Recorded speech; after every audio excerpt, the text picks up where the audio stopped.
18 group আছে, ওটার atomic number মনে থাকে না, সেটা নিয়ে কোনো চিন্তা নেই। আমি যেটা কী বলেছি তোমাদের, ম্যাক্সিমাম আমি ট্রাই করবো তোমাদের যাতে মুখস্থ না করতে হয়, লজিক্যাল অ্যাপ্রোচ আমি দেবো।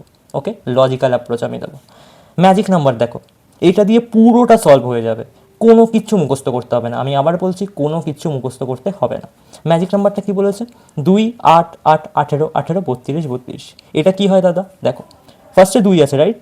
তো এখানে 2 লিখে নিলাম, এখানে লিখলাম 2। ওকে, তারপর কি আছে? 8। 2-এর পরে কি হয়, মানে 2-এর পরে আমরা 8 অ্যাড করে দেবো। 2-এর থেকে 8 অ্যাড করলে কত হয়? 10 হয়ে যায়। 10, আবার 8 আছে। ওকে, আবার 8 আছে। তো এই 10-এর থেকে আবার 8 অ্যাড করবো, মানে এইখান থেকে এইখানে আসতে +8 করলাম, এখান থেকে এইখানে আসতে কি 8 ছিল, এখান থেকে এইখানে আসতে কি করব, আবার +8 করে দেবো। কত হয়ে যাবে তাহলে? 18 হয়ে যাবে। 8-এর পর কি আছে? 8-এর পর আছে 18। ওকে, এখান থেকে এইখানে আসতে কত অ্যাড করে দেবো? +18 অ্যাড করে দেবো। +18 অ্যাড করলে কত হয়? 18 থেকে 18, 36। ওকে, তারপর আবার কি আছে? আবার 18 আছে। তো এইখান থেকে এইখানে আসতে আবার +18 করে দেবো। 36 + 18 কত হয়ে যাবে? 54 হয়ে যাবে। ইয়েস, এখানে আবার 32 আছে। তো এখান থেকে এইখানে আসতে কী করবো? 32 অ্যাড করে দেবো। তো +32। ওকে, এখান থেকে অ্যাড করলে কত হচ্ছে? 54 + 32, 86।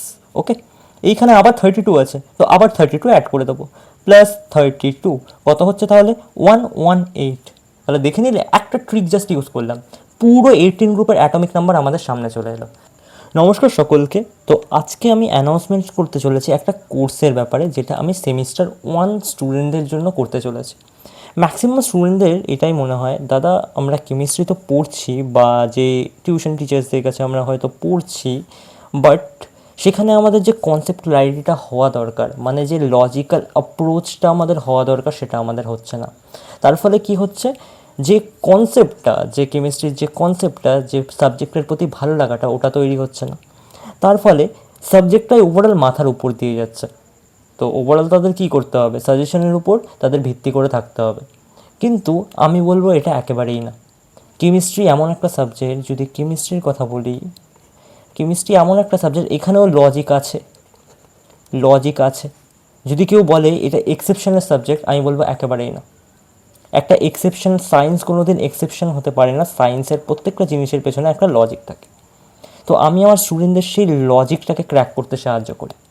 আমি যখন পড়াই, আমি সেই লজিকটাকে ডেলিভার করার চেষ্টা করি, যাতে তাদের মাথার উপর দিয়ে না যায়, তারা ইজিলি সেটাকে ক্যাচ করতে পারে। আর যখন ইজিলি কনসেপ্টটা ক্র্যাক করতে পারবে, কনসেপ্ট যদি ইজিলি ক্র্যাক করতে পারে, ইজিলি তাদের মাথায় ঢুকে যায়, ইজিলি ক্র্যাক করতে পারে, তো কোয়েশ্চেন অবভিয়াসলি হয়ে যাবে। কোয়েশ্চেন অবভিয়াসলি হবে, অবভিয়াসলি হবে। তো এটাই আমি আমার স্টুডেন্টদের বোঝাই, যে কেমিস্ট্রি যে সাবজেক্টটা, এটা কখনোই মুখস্থের বা এক্সেপশনের সাবজেক্ট নয়। That is the logical subject, like physics and maths, right? তো সেইভাবেই আমি এই কোর্সটাকে ডিজাইন করতে চলেছি। তো যে সমস্ত স্টুডেন্ট বাংলার যে কোনো প্রান্তে পড়ুক না কেন, তাদের হতে পারে, দাদা আমরা তো কেমিস্ট্রি স্কুলে পড়ছি বা টিউশন টিচার্সদের কাছে পড়ছি, কিন্তু ওই যে কনসেপ্ট ক্ল্যারিটিটা হওয়া দরকার, ওই যে লজিক্যাল অ্যাপ্রোচটা হওয়া দরকার, ওটা আমাদের মধ্যে তৈরি হচ্ছে না। সেই সমস্ত স্টুডেন্টদের জন্য আমি এই কোর্সটা বানাতে চলেছি। পুরো কোর্স, এখানে কী কী কভার হবে, এখানে আমি কমপ্লিট কোর্স কভার করব,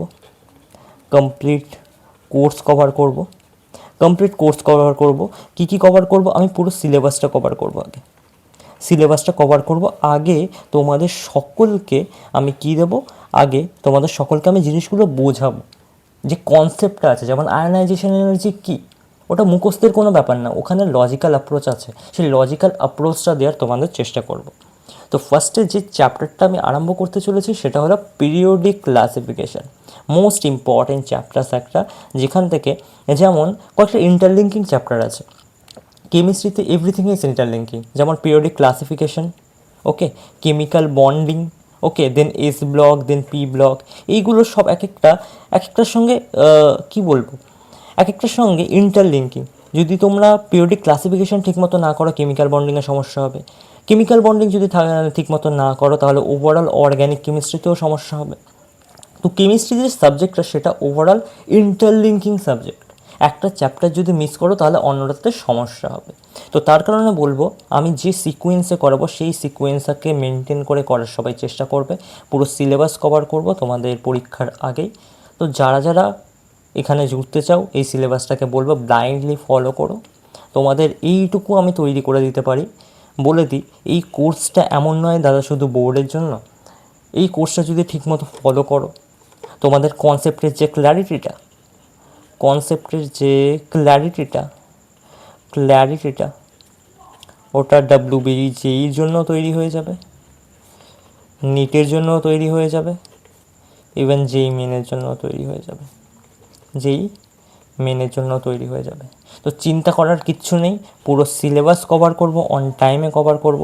শুধু একসাথে জুড়ে যাও, আর যা যা বলছি যেভাবে বলছি সেইভাবে নিজেদের ফলো করতে থাকো, ঠিক একটা ভালো রেজাল্ট হবে। তো শুরু করি আজকের যে চ্যাপ্টারটা, সেটা হলো পিরিয়ডিক ক্লাসিফিকেশান। তো পিরিয়ডিক ক্লাসিফিকেশনের প্রথম পার্টে আমরা দেখে নেব অ্যাকচুয়ালি কী। প্রথমে আমরা বেসিকটা একটু কভার করে নেব, ঠিক আছে। পিরিয়ডিক ক্লাসিফিকেশনে যদি লেফট টু রাইট, সবাইকে এটাই অনুরোধ করব, সবাই যাতে নিজেদের যে বইটা, যে পিরিয়ডিক টেবিলটা, ওটা যাতে খোলা রাখে। তো পিরিয়ডিক ক্লাসিফিকেশনে লেফট টু রাইট যত যাব, মানে এটা পর্যায় বরাবর, মানে লেফট টু রাইট, ওটাকে আমরা পর্যায় বলি, যাকে ইংলিশে বলি period. Okay, then top to bottom, মানে উপর থেকে নিচ পর্যন্ত যারা যেটা থাকে তাকে আমরা বলি শ্রেণী, যাকে আমি ইংলিশে বলি আমরা গ্রুপ। ওকে, বেসিক কিছু টার্ম আমরা কভার করে নেব ফার্স্টে। তো আধুনিক পর্যায় সারণী মানে কি? আধুনিক পর্যায় সারণীতে মৌলের পরমাণু ক্রমাঙ্ক অনুযায়ী, পরমাণু ক্রমাঙ্ক কি যদি বলি, অ্যাকচুয়ালি প্রোটন নাম্বারের কথা বলা হয়েছে, ঠিক আছে। পরমাণু ক্রমাঙ্কই হয়ে যায় প্রোটন নাম্বারের বৃদ্ধি অনুযায়ী সাজানো হয়। এখন আধুনিক পর্যায় সারণীতে কী কী থাকে দেখি। আধুনিক পর্যায় সারণীতে শ্রেণী থাকে 18টা, আর পর্যায় থাকে 7টা। আমরা দেখেছি পর্যায় কটা থাকে, 1 2 3 4 5 6 7টা করে, আর টোটাল 18টা কী থাকে, গ্রুপ থাকে। তো আমাদের অ্যাটমিক নাম্বার অনেক সময় স্টুডেন্টদেরই সমস্যা হয়ে যায়, দাদা এইখানে যেরকম আমি লিখেছি এটা ফার্স্ট গ্রুপ, ঠিক আছে, দ্যাট ইজ ফার্স্ট গ্রুপ, আর এটা সব থেকে লাস্ট গ্রুপ, 18 গ্রুপ। আমি যে সিকোয়েন্সটা ফলো করছি, আমি আশা করব সবাই সেই সিকোয়েন্সেই পড়বে, কারণ সেই সিকোয়েন্সে পড়বে তোমাদের মাথায় একেবারে সেটা সেট হয়ে যাবে। ওকে, একটা জিনিস দেখো আমি এখানে কি করেছি, আমি এখানে 1 থেকে 1 থেকে 7 পর্যন্ত পিরিয়ড লিখেছি। ওকে, আর এইখানে কিন্তু সব গ্রুপগুলো লিখিনি। আমি কি বলতে চাই, আমি কোয়েশ্চেনটা এইভাবে করতে পারি যে ফার্স্ট পিরিয়ডে কত অ্যাটমিক নাম্বার থেকে কত অ্যাটমিক নাম্বার পর্যন্ত আছে। যেমন হাইড্রোজেনের অ্যাটমিক নাম্বার কত, 1, হিলিয়ামের অ্যাটমিক নাম্বার 2।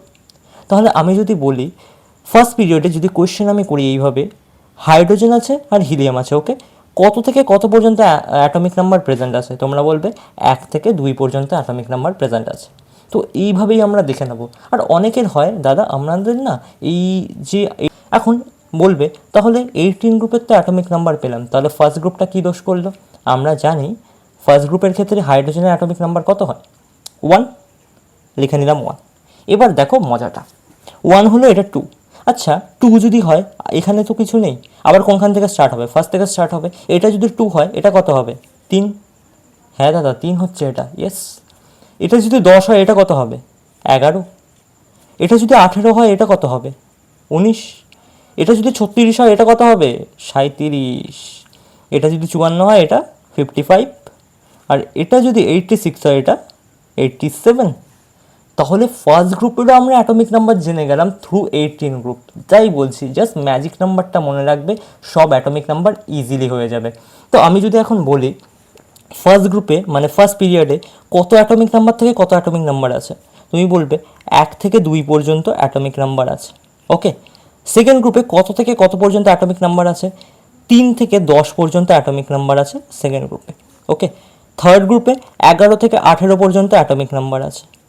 ওকে, ফোর্থ গ্রুপে যদি বলি 19 থেকে 36 পর্যন্ত অ্যাটমিক নাম্বার আছে। যদি ফিফথ গ্রুপের কথা বলি 37 থেকে 54 পর্যন্ত অ্যাটমিক নাম্বার। অ্যান্ড যদি সিক্স গ্রুপের কথা বলি 55 থেকে 86 পর্যন্ত অ্যাটমিক নাম্বার প্রেজেন্ট আছে। 55 থেকে 86 পর্যন্ত অ্যাটমিক নাম্বার প্রেজেন্ট আছে। যদি সেভেন্থ গ্রুপের কথা বলি, এটা তো আরও ইজি দাদা, 87 থেকে 118 পর্যন্ত, 87 থেকে 118 পর্যন্ত অ্যাটমিক নাম্বার এখানে প্রেজেন্ট আছে। তো এই রিলেটেড যদি কোনো কোয়েশ্চেন দিয়ে দেয়, কোনো এমসিকিউ দিয়ে দেয়, তাহলে ইজিলি তোমরা ক্র্যাক করে নিতে পারবে। ওকে।